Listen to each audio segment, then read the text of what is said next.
আসসালামু আলাইকুম। Star news চ্যানেলের তাজা আপডেটে আপনাকে স্বাগতম। আপনাদের সাথে আন্তর্জাতিক অঙ্গন থেকে আমি আছি মাহবুব আলম। সরাসরি চলে যাচ্ছি আজকের সংবাদে। জানিয়ে দিব এইমাত্র পাওয়া ভয়াবহ গুরুত্বপূর্ণ আপডেট। আন্তর্জাতিক সংবাদ। ইরান যুদ্ধে ফেঁসে গেছে ট্রাম্প, একে একে বন্ধ হচ্ছে সকল পথ। ভারত সীমান্তে চীনা যুদ্ধবিমান, তবে কি নতুন যুদ্ধের আশঙ্কা? এদিকে যুক্তরাষ্ট্রের ফাঁদে পা দিয়ে ধ্বংসের মুখে ইউক্রেন। সর্বশেষ জানিয়ে দিব যুক্তরাষ্ট্র সফরেই নেতানিয়াহুকে গ্রেফতারের দাবি, হোয়াইট হাউসের সামনে ভয়ানক বিক্ষোভ। ইসরায়েলি প্রধানমন্ত্রী বিনিয়ামিন নেতানিয়াহুর যুক্তরাষ্ট্র সফর উত্তাপ ছড়িয়েছে ওয়াশিংটনে। সোমবার ফিলিস্তিনপন্থীদের বিক্ষোভে সরগরম হয়ে ওঠে রাজধানী শহরটি। হোয়াইট হাউসের সামনে ফিলিস্তিনের পতাকা হাতে শত শত মানুষ জড়ো হয়ে যুক্তরাষ্ট্রের ইসরায়েল সমর্থনের বিরুদ্ধে স্লোগান দেন। নিজের মার্কিন সফরে নিউ ইয়র্কের মেয়র জোহরান মামদানিকে কড়া ভাষায় আক্রমণ করেছেন বিনিয়ামিন নেতানিয়াহু। ফক্স নিউজকে দেয়া এক সাক্ষাৎকারে তিনি অভিযোগ করেন, মামদানি বিদ্বেষ ও বিভাজন উস্কে দিচ্ছেন। এর আগে মামদানি নেতানিয়াহুকে যুদ্ধাপরাধী আখ্যা দিয়ে যুক্তরাষ্ট্রের ফেডারেল সরকারের প্রতি তাকে গ্রেপ্তারের আহ্বান জানান। তিনি স্বীকার করেন, নিউ ইয়র্ক সিটির মেয়র হিসেবে আন্তর্জাতিক অপরাধ আদালতের গ্রেপ্তারি পরোয়ানা কার্যকরের আইনি ক্ষমতা তার নেই। অন্যদিকে আলবেনিয়ার রাজধানী তিরানায় টানা ৫৭তম দিনের মতো বিক্ষোভে নেমেছেন হাজারো মানুষ। প্রধানমন্ত্রী এডি রামার পদত্যাগ, অন্তর্বর্তী সরকার গঠন, সংবিধান সংস্কার এবং দুর্নীতি বন্ধের দাবিতে বিক্ষোভকারীরা রাজপথে অবস্থান নেন। এক পর্যায়ে পুলিশের সঙ্গে হাতাহাতি ও সংঘর্ষের ঘটনা ঘটে। কয়েকজন বিক্ষোভকারীকে আটকও করা হয়। মার্কিন প্রেসিডেন্ট ডোনাল্ড ট্রাম্পের জামাতা জ্যারেড কুশনার সংশ্লিষ্ট একটি বিলাসবহুল উপকূলীয় রিসোর্ট প্রকল্পের বিরোধিতা থেকেই এই আন্দোলনের সূচনা। তবে সময়ের সঙ্গে সঙ্গে তার রূপ নিয়েছে সরকার বিরোধী ও দুর্নীতি বিরোধী গণ আন্দোলনে। সরকার বলছে প্রকল্পটি পর্যটন খাতকে এগিয়ে নেবে এবং ইউরোপীয় ইউনিয়নের সদস্যপদ অর্জনের পথে আলবেনিয়াকে সহায়তা করবে। কিন্তু পরিবেশবাদী ও বিরোধী দলগুলোর অভিযোগ, প্রকল্পটি সংরক্ষিত উপকূলীয় অঞ্চলের পরিবেশের জন্য বড় ধরনের হুমকি হয়ে দাঁড়াবে। ভারত সীমান্তে আবারও বেড়েছে সামরিক উত্তেজনা। ভারতের সীমান্ত সংলগ্ন দুটি গুরুত্বপূর্ণ বিমান ঘাঁটিতে অত্যাধুনিক J-20 মাইটি ড্রাগন স্টিলথ যুদ্ধবিমান মোতায়েন করেছে চীন।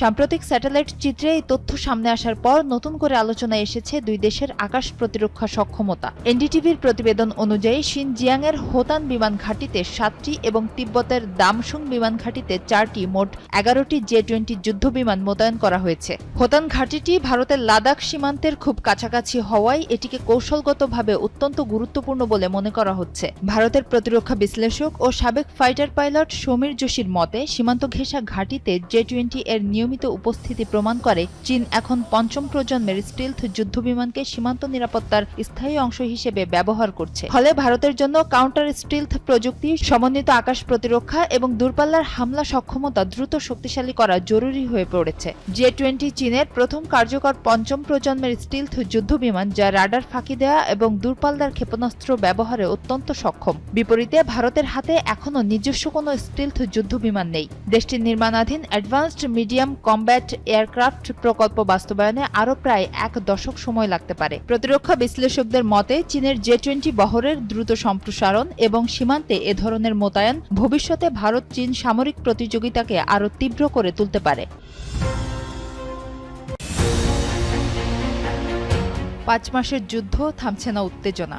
একদিকে ইরানের দাবি যুক্তরাষ্ট্র এখন এই যুদ্ধে আটকে গেছে, অন্যদিকে মার্কিন সংবাদ মাধ্যম CNN এর বিশ্লেষণ বলছে প্রেসিডেন্ট ডোনাল্ড ট্রাম্পের সামনে এখন বিকল্পের সংখ্যা দ্রুত কমে আসছে। তাহলে কি যুদ্ধের ময়দানে কৌশলগত চাপে ওয়াশিংটন, নাকি সামনে আসছে আরও বড় কোনো সিদ্ধান্ত? ইরানের অভিযোগ, ইসরায়েলের সমর্থনে যুক্তরাষ্ট্র যে যুদ্ধ শুরু করেছিল সেটি এখন উল্টো ওয়াশিংটনের জন্যই বড় বোঝা হয়ে দাঁড়িয়েছে। তেহরান বলছে এই সংঘাতের মূল্য যুক্তরাষ্ট্রকেই দিতে হবে। অন্যদিকে CNN এর বিশ্লেষণ বলছে যুদ্ধ দীর্ঘায়িত হওয়ার সঙ্গে সঙ্গে প্রেসিডেন্ট ট্রাম্পের কূটনৈতিক ও সামরিক বিকল্প ক্রমেই সীমিত হয়ে পড়ছে। এদিকে রোববার ট্রাম্প প্রশাসন জানায় কূটনীতিকে সুযোগ দিতে ইরানে বিমান হামলা আপাতত বন্ধ রাখা হয়েছে। তবে হরমুজ প্রণালীকে ঘিরে ইরানের অবস্থানের বড় কোনো পরিবর্তনের ইঙ্গিত এখনো মেলেনি। বিশ্লেষকদের মতে স্থল অভিযান চালানো হলে মার্কিন সেনাদের প্রাণহানির ঝুঁকি বাড়বে। আবার দীর্ঘমেয়াদী অর্থনৈতিক অবরোধও যুক্তরাষ্ট্রের জন্য ব্যয়বহুল হতে পারে এবং বৈশ্বিক অর্থনীতিতেও নতুন চাপ সৃষ্টি করতে পারে। অন্যদিকে আগের সমঝোতায় ফিরে গেলে সেটিকে রাজনৈতিক দুর্বলতা হিসেবে দেখাতে পারে ট্রাম্পের বিরোধীরা। এদিকে যুদ্ধে অস্ত্রের ঘাটতির গুঞ্জন উড়িয়ে দিয়েছেন ট্রাম্প। ওয়াল স্ট্রিট জার্নালকে দেয়া এক বক্তব্যে তিনি দাবি করেন, যুক্তরাষ্ট্রের কাছে প্রয়োজনের চেয়েও বেশি অস্ত্র রয়েছে এবং প্রতিরক্ষা সক্ষমতায় কোনো সংকট নেই। এরই মধ্যে ইসরায়েলের প্রধানমন্ত্রী বেনিয়ামিন নেতানিয়াহু ওয়াশিংটনের উদ্দেশ্যে রওনা হয়েছেন। প্রেসিডেন্ট ট্রাম্পের সঙ্গে তার বৈঠকে যুদ্ধ পরিস্থিতি, আঞ্চলিক নিরাপত্তা এবং দুই দেশের কৌশলগত স্বার্থ নিয়ে আলোচনা হওয়ার কথা রয়েছে। বিশ্লেষকরা বলছেন, 5 মাসের এই সংঘাত এখন শুধু যুদ্ধক্ষেত্রেই সীমাবদ্ধ নয়, এর প্রভাব পড়েছে রাজনীতি, জ্বালানি বাজার এবং বৈশ্বিক অর্থনীতিতেও। রাশিয়ার সাথেই কি ইউক্রেনের বিরুদ্ধে সরাসরি যুদ্ধে জড়াতে চলেছে ইরান? কিন্তু হঠাৎ করেই ইউক্রেনের বিরুদ্ধে কেন চটে গেল তেহরান?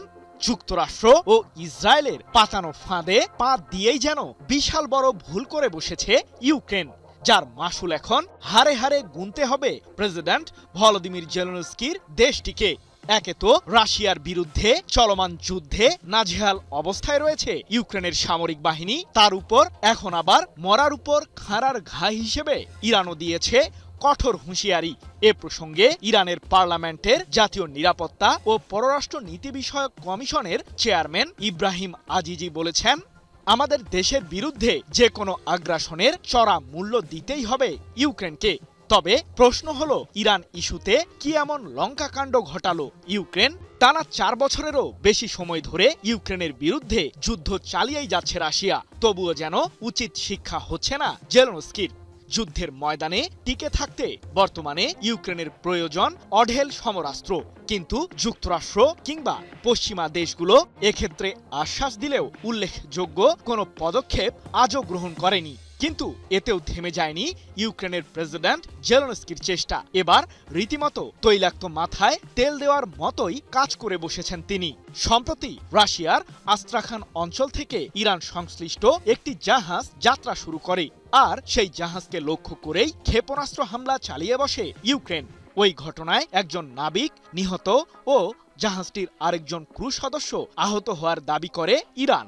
বিশ্লেষকরা বলছেন, মার্কিন প্রেসিডেন্ট ডোনাল্ড ট্রাম্পকে খুশি করতেই এমন আগ্রাসী পথ বেছে নিয়েছেন জেলেনস্কি। এদিকে ইরানের জাহাজে হামলা প্রসঙ্গে ইউক্রেনের প্রেসিডেন্ট জেলেনস্কি বলেছেন, কাস্পিয়ান সাগরে দূরপাল্লার ক্ষেপণাস্ত্র হামলায় ইউক্রেন খুবই গুরুত্বপূর্ণ সাফল্য পেয়েছে। ওই হামলায় ইরান সংশ্লিষ্ট সামরিক সরঞ্জাম পরিবহনে ব্যবহৃত একটি জাহাজে আঘাত হানা হয়েছে। এক প্রতিবেদনে বিষয়টি নিশ্চিত করেছে ব্রিটিশ বার্তা সংস্থা রয়টার্স।